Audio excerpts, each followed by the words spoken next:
Joining me now is Horace Cooper, co-chair of Project 21 and author of How Trump is Making Black America Great Again. Horace, we don't yet know the motive, but this is a well-known community figure in Milwaukee who was assassinated in broad daylight. And the media and BLM, Al Sharpton, the rest of the gang, can't even pretend to care.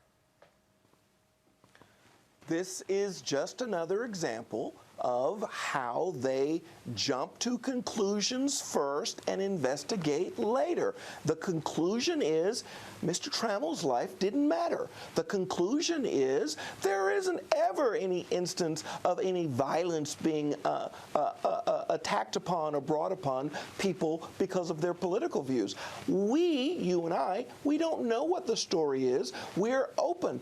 But it is strange that were the circumstances different, were he an active supporter of Bernie or Biden, it would be shocking if this wasn't front page news. Someone was holding a sign supporting a progressive or left-wing candidate, and now they're dead. That would be the sign and news that we would hear continuously. Yeah, Why can't we? Jussie Smollett's story was believed immediately, that he was beaten up by a bunch of... not to be true.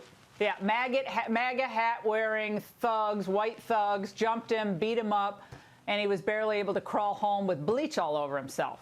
So that was just, take that to the bank and run with it. This man, who, by the way, has adopted a lot of liberal causes as well, carries around a Trump sign, and he's unabashed about it. Then he ends up dead, and that's not a story? It's a story I want to understand. We've got the vaunted 1619 Project, where we're so interested and motivated by this idea that the race of America was its starting point, is its most quintessential important point.